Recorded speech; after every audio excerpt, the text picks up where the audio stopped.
Welcome to the series of ACC 501 new short lectures. ये ACC 501 की new short lecture series की video है। Complete series इस channel के ऊपर अपलोड की जा रही है और आज की वीडियो के अंदर आपको लेक्चर नंबर 6 करवाया जा रहा है। तो शुरू करते हैं आज के इस ट्यूटोरियल को। तो सबसे पहले है understanding depreciation and tax shield. Depreciation को समझते हैं और जो टैक्स शील्ड है उसको समझते हैं। सो डेप्रिसिएशन अ नन कैश एक्सपेंस। अब डेप्रिसिएशन एक एक्सपेंस ज़रूर होता है, लेकिन ये नन कैश एक्सपेंस होता है, एक ऐसा एक्सपेंस जिसकी वजह से कैश जो है कैश हाथ से नहीं जाता। सो डेप्रिसिएशन एक अकाउंटिंग मेथड होता है जिसके ज़रिए एलोकेट किया जाता है कॉस्ट जो है टेंजिबल एसेट जो है उसकी यूज़फुल लाइफ के ऊपर। अब ये टेंजिबल एसेट्स के ऊपर चार्ज की जाती है और जो फिक्स्ड एसेट्स होते हैं उनके ऊपर चार्ज की जाती है, क्योंकि वक्त के साथ साथ जो फिक्स एसेट्स होते हैं वो पुराने होते जाते हैं, तो उनकी जो एफिशिएंसी होती है उनके अंदर कमी आती जाती है, उनसे वैसी परफॉर्मेंस जो है वो नहीं मिलती, उतना आउटपुट नहीं मिलता जितना जब वो नए होते हैं तो मिलता है। तो इसके अंदर कोई एक्चुअल कैश आउटफ्लो तो नहीं होता, लेकिन ये क्रूशल रोल प्ले करता है फाइनेंशियल रिपोर्टिंग के अंदर। और जो टैक्स की कैलकुलेशंस होती हैं तो स्प्रेड किया जाता है कॉस्ट जो है एक एसेट की उसके कई सारे उसकी कई सालों के ऊपर, क्योंकि एक एसेट की फिक्स एसेट जो होते हैं वो कई सालों तक चलते हैं, जैसे कि 5 ईयर्स होती है कई सारी मशीनरी वगैरह की या गाड़ियों की जो लाइफ बताई जाती है हमें। सो बिजनेसेस जो है वो रिफ्लेक्ट कर सकते हैं जो ग्रेजुअल यूजेज होता है और जो वेयर ऑफ एसेट होता है उनके फाइनेंशियल स्टेटमेंट में।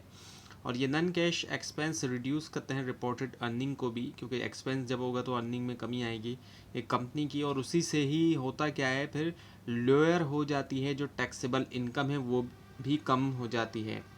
और नतीजा क्या होता है कि इनडायरेक्टली डेप्रिसिएशन जो अफेक्ट करती है कैश फ्लो डिक्रीज करते हुए जो अमाउंट ऑफ टैक्स एक कंपनी को ज़रूरी होता है पे करने के लिए, यानी कि इनडायरेक्टली तौर पे ये असर करता है। सो ये मैकेनिज़्म पार्टिकुलरली बेनिफिशियल होता है कैपिटल इंटेंसिव बिजनेसेस के लिए जो कि हैविली इन्वेस्ट करते हैं लॉन्ग टर्म एसेट्स में, क्योंकि वहाँ पर फिर डेप्रिसिएशन जो है वो चार्ज की जाती है। तो अब टैक्स शील्ड इफेक्ट को हम समझते हैं। इससे मुराद ये होता है कि रिडक्शन होना, कमी होना टैक्सेबल इनकम के अंदर कमी हो जाती है। और वो क्यों होती है? अलाउएबल डिडक्शंस की वजह से, जैसे कि डेप्रिसिएशन जो कि है। सो जब एक कंपनी जो है वो रिकॉर्ड करती है डेप्रिसिएशन, वो कम करती है उसका जो टैक्सेबल इनकम होती है, और उससे फिर ये होता है कि रिड्यूस हो जाती है टैक्स लाइबिलिटी। सो जो रिडक्शन होती है टैक्स के लिए, उसको उसके लिए जो टर्म इस्तेमाल करते हैं वो है टैक्स शील्ड की टर्म। जो टैक्स शील्ड की टर्म यहाँ पे इस्तेमाल हो रही है, क्योंकि ये एक तरह से एक शील्ड की तरह काम करती है कंपनी के लिए हायर टैक्स पेमेंट के मुकाबले में। सो टैक्स शील्ड जो एक स्ट्रेटजिक फाइनेंशियल एडवांटेज होता है जो कि बढ़ाता है कंपनी के कैश फ्लो को बढ़ाता है।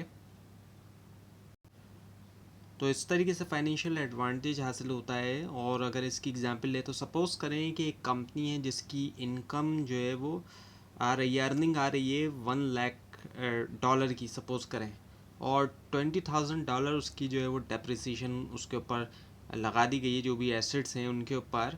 तो अब इसकी जो टैक्सेबल इनकम होगी वो फिर 80,000 होएगी, वो 20,000 उसको माइनस कर देंगे। और अज्यूम करेंगे जो टैक्स रेट है वो 30% अगर चल रहा है, तो इस तरह कंपनी ने जो है वो सेव किए $6,000 जो है वो टैक्स के अंदर डेप्रिसिएशन की वजह से। तो डेप्रिसिएशन की वजह से टैक्स के अंदर कमी जो है वो हो जाती है। So illustrative example and financial impact जो है अब इसको हम देखते हैं।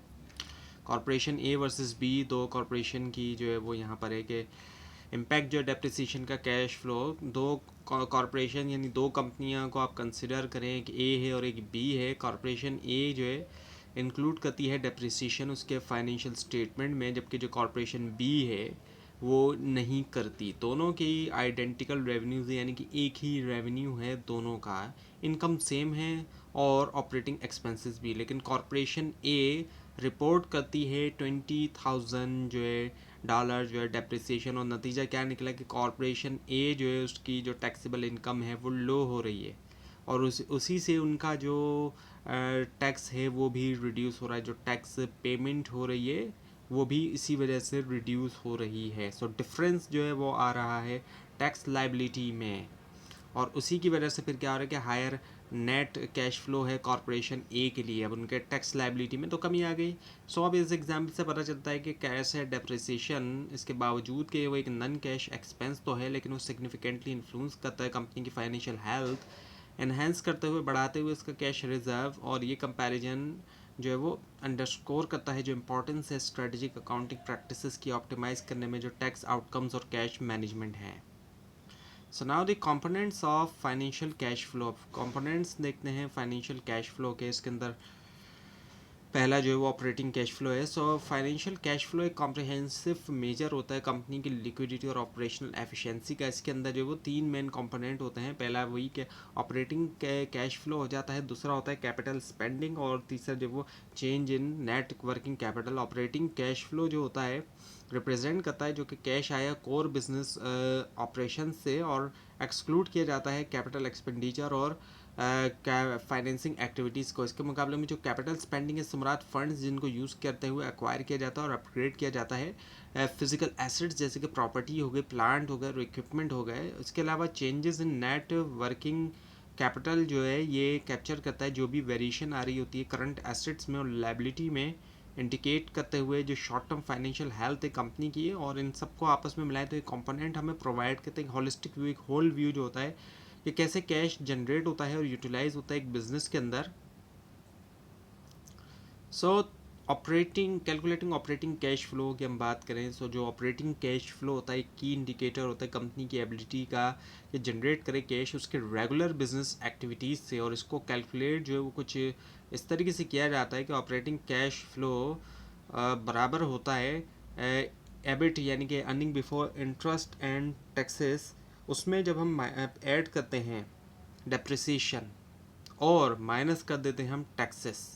यानी कि कुछ इस तरीके से फार्मूला आता है, ओ सी एफ यानी कि ऑपरेटिंग कैश फ्लो बराबर होता है earning before interest and taxes, जिसको एबिट भी हम कह सकते हैं यानी शॉर्ट फॉर्म। उसमें फिर ऐड किया जाता है डेप्रिसिएशन और माइनस कर दिया जाता है इसमें से टैक्सेस को। तो इस तरीके से किया जाता है। So earning before interest and taxes जो है रिफ्लेक्ट करता है कंपनी की प्रॉफिटेबिलिटी जो आती है ऑपरेशन से, और ऐड करना डेप्रिसिएशन अकाउंट जो है नॉन कैश एक्सपेंस के लिए जो कि रिड्यूस करता है टैक्सेबल इनकम, जबकि सब्ट्रैक्ट करते हुए टैक्सेस प्रोवाइड करते हैं नेट कैश जनरेटेड। और ये जो है फिर हाईलाइट करता है कि कैसे क्या डेप्रिसिएशन कंट्रीब्यूट करती है पॉजिटिवली जो है कैश फ्लो को लोअर करते हुए टैक्स ऑब्लिगेशन।